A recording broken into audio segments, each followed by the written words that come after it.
What up, everybody? It's iPadBeatmaking.com here today on November 6th, 2020, giving you some news you can use. Now, before we begin, please be sure to hit the like button if you enjoy this video, as well as the subscribe button and that notification bell if you aren't currently subscribed, so that you don't miss the latest news, apps, sales, tips, tricks, beats, and more. Now, 2020 is proving to be the most unpredictable, unprecedented, and unprecedented year in US and maybe even world history. As of the time of this recording, for those of you that care, the election in America is still undecided, and even if it is decided, it seems highly likely that lawsuits, litigation, and recounts will sprout up in several states. The election is much closer than anyone predicted, and if nothing else, thankfully, no wide-scale riots or unrest has happened, and we're hopeful that that will continue to be the case. Now, if all the events of 2020 have been weighing you down, or you simply need a realignment with a distraction from it all that is actually for your own betterment, be sure to check out our black screen sleep and meditation video, which promotes focus, sleep, and recentering so that you can manifest your best life to an ambient soundtrack. Now, last week was action-packed with sales and updates that makes it hard for us to imagine just how these Black Friday sales are going to top it. But we want to know, what did you grab?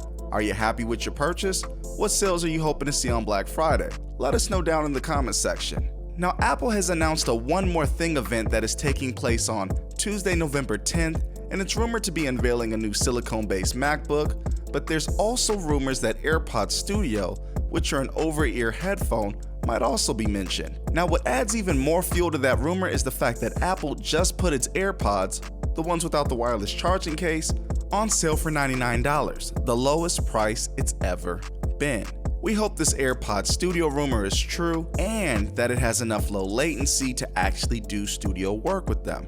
It'd be a great way for Apple to atone for its sin of removing the headphone jack on iPhones and iPads. And in more Apple news, the iPad Pro with mini LED display is expected to launch in the first quarter of 2021. Quote, Korea's ET News Today reports that LG will supply Apple with mini LED displays for new iPad models set to launch in the first quarter of 2021. Mini LED backlighting provides many of the same benefits as OLED displays, including higher brightness, improved contrast ratio, and increased power efficiency. Rumors of a mini LED iPad Pro have been plentiful. Back in June, cryptic but reliable leaker Love to Dream said that Apple planned to launch new iPad Pro models with an A14X chip, 5G, and a mini LED display in the first half of 2021. Multiple sources have claimed this iPad Pro will be a 12.9-inch model, including analysts Ming-Chi Kuo and DigiTimes. Apple last refreshed the iPad Pro in March, but it was a relatively minor update, with new features including an A12Z Bionic chip that is essentially an A12X chip with an extra GPU core enabled, an ultra-wide camera that enables 0.5x zoom, a LiDAR scanner for enhanced augmented reality, and better sounding microphones. It was the first update to the iPad Pro since the device received a major redesign in October 2018. Today's report claims that Apple also plans to use mini LED displays for future MacBook and iMac models, as previously rumored. So how do y'all feel about this news? Are you saving up your money for an iPad Pro when it drops, or did you settle for the iPad Air? Or are you gonna go back and get an older iPad because this is something you really don't care about? Let us know in the comments section. And here's a bit of much needed good news for some of us. The long-awaited 909 app by AudioKit Pro is slated to be released in 3 days on Monday, November 9th. So be sure to keep an eye out for that. Definitely worth checking out, and it will work on iPhones and iPads.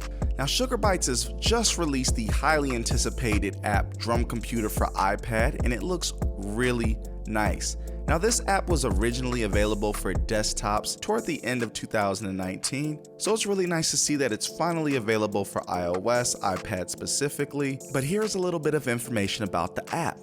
Drum Computer is the new specialist for synthetic drums, combining classic and modern synthesis with flexible modulations and luxurious sequencing. Intelligent randomizers, elegant pattern editing, and import of your own samples are just a few of the mind-blowing possibilities.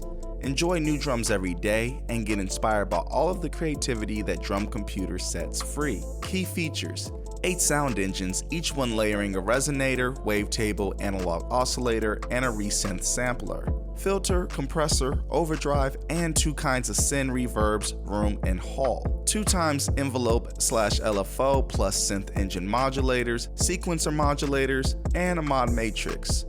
Intelligent randomizers for endless drum sounds, 16-step sequencer and pattern generator, probability, rolls, plus minus step delay, swing, humanize, easy keyboard mapping for patterns, mutes, and engine triggers, key zones for rolls, pitch, and modulation, multiple audio MIDI outputs, MIDI file export, audio unit version 3 and standalone, virtual, network, external, and Bluetooth MIDI, Ableton Link, MIDI learn and host automation, preset iCloud sync, sound engines.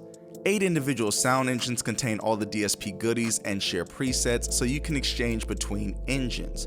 3 synthesis layers cover a broad variety of timbres, from a classic analog resonator to wavetable, plus the awesome resynth, which brings you liquidized cymbals, snares, and synths. We also added a sampler mode to play back your own sounds.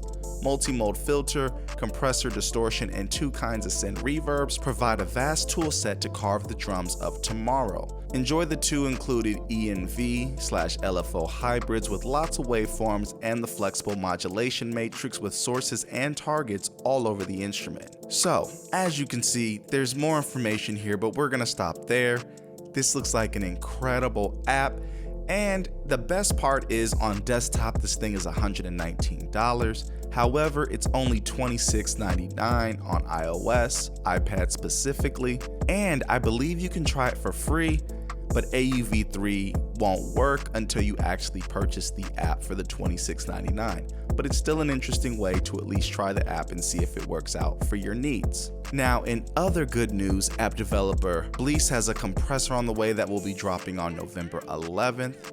We really don't have any information about that at this time, but we do like their apps, so that's definitely something to keep an eye out for. And finally, we have a new app called Branches. Branches is a semi-modular synthesizer inspired by the classics of the past. It runs both as a standalone instrument with support for external MIDI input or as a plugin AUV3 in your favorite DAW app. Audio from the oscillators are permanently hardwired into the low-pass gates, and the default patch is set up to receive MIDI and trigger the low-pass gate for the complex oscillator. This way you can get up and running fast and then are free to experiment with your own patching. Branches is utilizing what is sometimes referred to as a quote-unquote West Coast style of processing, which in this case means timbre is adjusted by adding harmonics to a basic sine wave.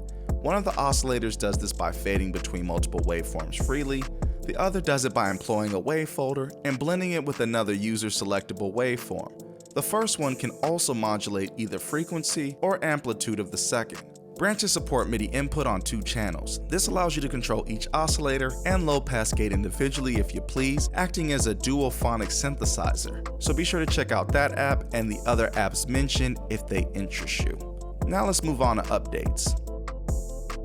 Now, Loom Beat Rock Drum Machine has been updated to version 6 and also has 2 new in-app purchases that feature 2 different drummers. This update features, quote, 2D slider, export audio, export MIDI, new mixer, save mix and effects to sound set, toggle ride option and song parts, mixer/effect screen, MIDI controls for loading live pad sets, 2 drummers available as in-app purchases. So be sure to check that app out if it interests you.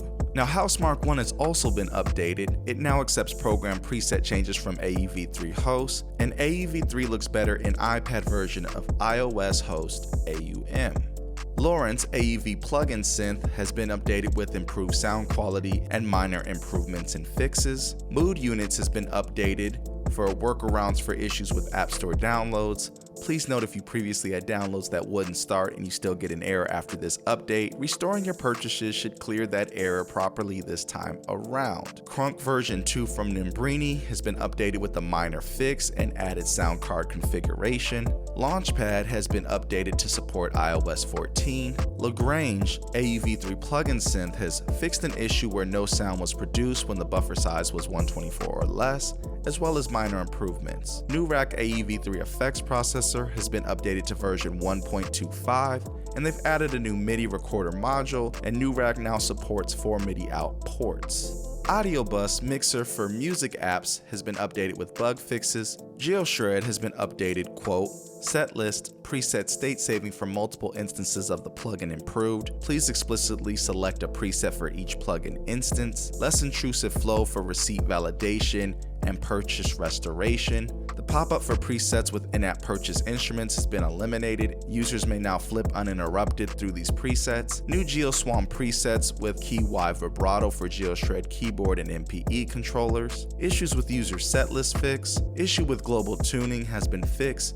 Issues requiring reinstall have been addressed. Issues with preset saving from the plugin have been fixed. Graphical crosstalk between multiple AEV3 instances is fixed. Sound fonts has been updated. Restore saving of active preset from within AEV3 app extension. Roland Zenbeats has been updated with bug fixes and enhancements. NeoSoul Key Studio 2 has fixed an issue with Mark 7 expansion crashing. Bass 808 Synth has been updated to add state saving in iOS DAWs and host with iOS 14.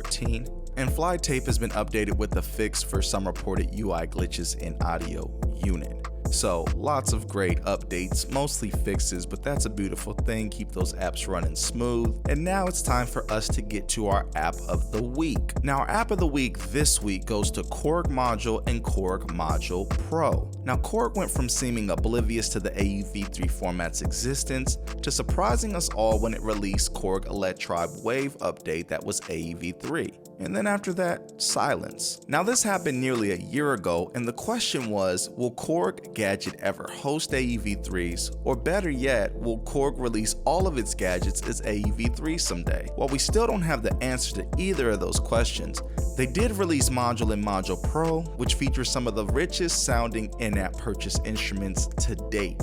Now these instruments have brought us desktop music production vibes, and they sound very rich and immersive. And speaking of rich, these in-app purchases are not cheap, ranging from $10 to $29.99, but it's definitely something worth exploring if you need some of the best sounding sound packs on iOS. The good news is that you can grab the free Korg Module app, so you can check out some of the sounds for free for yourself. So that's our app of the week, and we have our fingers crossed that Korg will start to port over some of those great gadgets to the AEV3 format so that we can use them in the DAW of our choice. Is that what you want to see? Let us know in the comment section. Be sure to hit Korg up on social media and let them know that's what you want.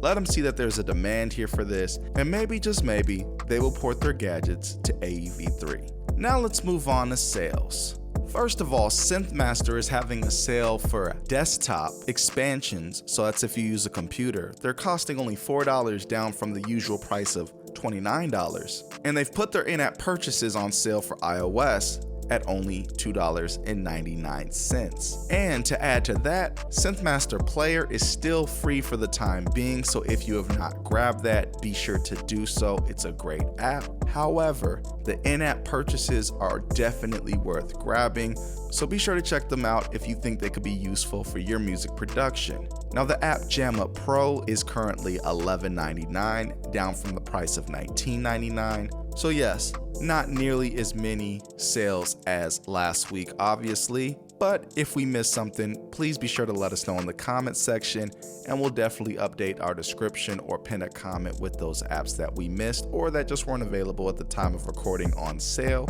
And as always, the links to all the apps mentioned are in the description, so be sure to check that out so you can get to those apps. Now that concludes our news for today, November 6th, 2020. We hope you enjoyed it. If you did, please hit that like button, and if you aren't subscribed, be sure to hit the subscribe button and the notification bell so that you don't miss out on the latest sales, news, tips, tricks, beats, tutorials, and more. And be sure to check out some of the best sound kits available for iOS at iPadBeatmaking.com. And if you need some Zen, be sure to check out our meditation and sleep promoting video here, so that way you can get realigned, recentered, and back in the zone. And of course, all the music and video editing was done on iOS, more specifically in iPhone. And with that said, we're getting out of here. It's iPadBeatmaking.com. Peace.